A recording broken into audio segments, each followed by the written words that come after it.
Berjumpa lagi dalam permenungan kita edisi Rabu 29 November 2023, pekan biasa yang ke-34. Bacaan-bacaan liturgi hari ini, bacaan yang pertama dari kitab Daniel bab 5 ayat 1 sampai 6, ayat 13 sampai 14, ayat 16 sampai 17 dan ayat 23 sampai 28. Dan bacaan Injil dari Injil Lukas bab 21 ayat 12 sampai 19.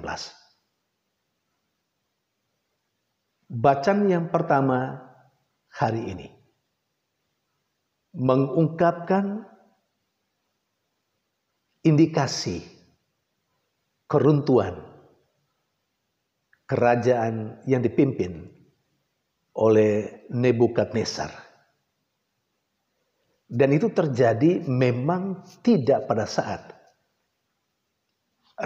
Raja Nebukadnezar memimpin, tetapi itu terjadi sesudah kerajaan dipimpin oleh anak dari Raja Nebukadnezar, yakni Raja Belsyazar. Kehancuran itu terjadi boleh dikatakan secara alami, karena Raja Belsyazar ini berfoya-foya, minum anggur, berpesta pora, bahkan dikatakan ada 1.000 orang dalam pesta itu dengan menggunakan perkakas minuman dari emas dan perak yang direbut oleh Raja Nebukadnezar dari bait suci di Yerusalem. Dan dalam keadaan yang sedang bergembira dan bersukacita, muncullah tulisan dalam tanda petik aneh.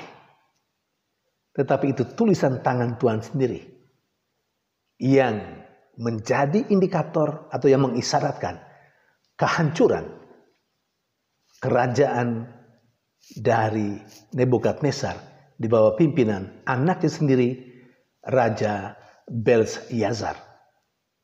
Saudari dan saudara yang terkasih, Daniel, salah satu dari keempat pemuda Yehuda, mengartikan atau memberikan pemahaman atas tulisan yang ada di dinding, yakni tulisan Allah sendiri, bahwa pada saatnya kerajaan akan berakhir dan akan hancur. Saudari dan saudara yang terkasih, bacaan pertama hari ini sesungguhnya berkaitan langsung dengan bacaan pertama kemarin, hari Selasa, tanggal 28 November. Kalau kita masih ingat, kemarin saya mengajak kita untuk merenungkan bahwa hal yang duniawi, hal yang manusiawi, hal yang lahiriah, termasuk jabatan apapun, entah sebagai raja atau apapun, pada saatnya akan berakhir, dan berakhirnya bisa melalui proses yang alamiah, tapi bisa juga melalui peristiwa yang terjadi kalau itu diperkenankan oleh Allah. Dan apa yang dikatakan dalam bacaan pertama hari ini menjadi kegenapan dari apa yang dikatakan dalam bacaan pertama kemarin. Artinya, kerajaan Nebukadnezar di bawah pimpinan anaknya, Raja Belsyazar, akhirnya mengarah kepada keruntuhan itu.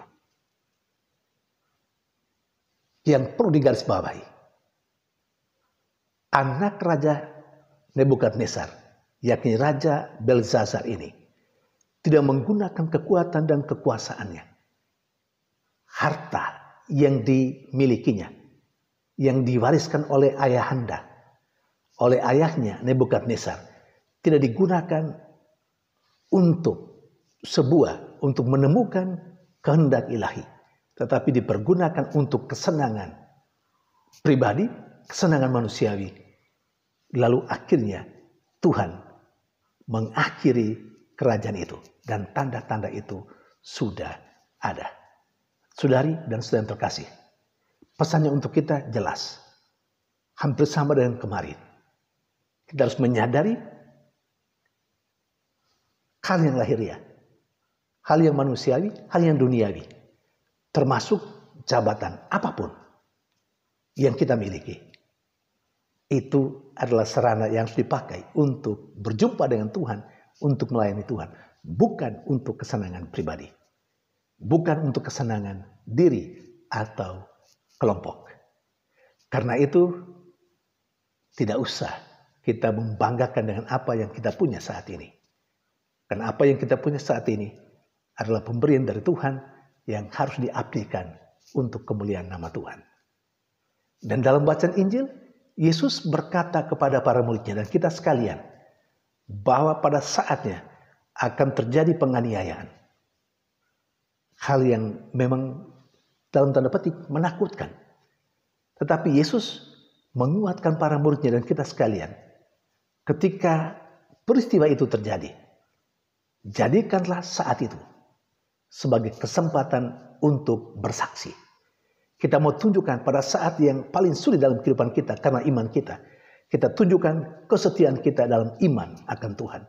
Dan Tuhan berjanji, siapa yang setia dalam iman pada saat-saat yang paling sulit dalam kehidupannya, termasuk penganiayaan atau penganiayaan dalam arti yang paling sempit, hambatan-hambatan kesulitan-kesulitan yang kita hadapi saat ini, harus diterima sebagai kesempatan saat dimana kita bersaksi tentang iman kita dan tentang Tuhan yang kita imani.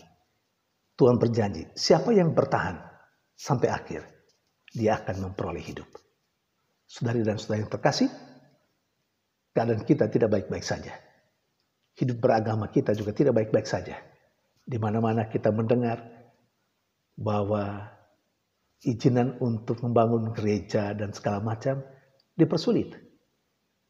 Atau ketika orang sedang berbakti, sedang berdoa, dibubarkan. Itu mungkin hal-hal kecil tetapi mengarah kepada apa yang dikatakan oleh Yesus dalam bacaan Injil hari ini. Memang belum sampai pada tingkat yang paling hebat. Tetapi hal-hal kecil seperti ini dalam konteks bacaan Injil hari ini, itulah kesempatan di mana kita bersaksi. Menunjukkan iman kita dan menunjukkan iman kita akan Dia yang kita imani itu, Tuhan kita Yesus Kristus. Karena itu sebenarnya secara manusiawi kita punya juga hak untuk mendapatkan perlakuan yang baik di negara ini. Tapi lebih dari itu, saya melihat jadikanlah kesempatan itu kesempatan berahmat bagi kita di mana kita bersaksi tentang iman kita dan tentang Tuhan kita. Semoga kita melihat secara lebih positif apapun kesulitan yang kita hadapi. Semua itu terjadi karena iman kita akan Tuhan. Tuhan memberkati.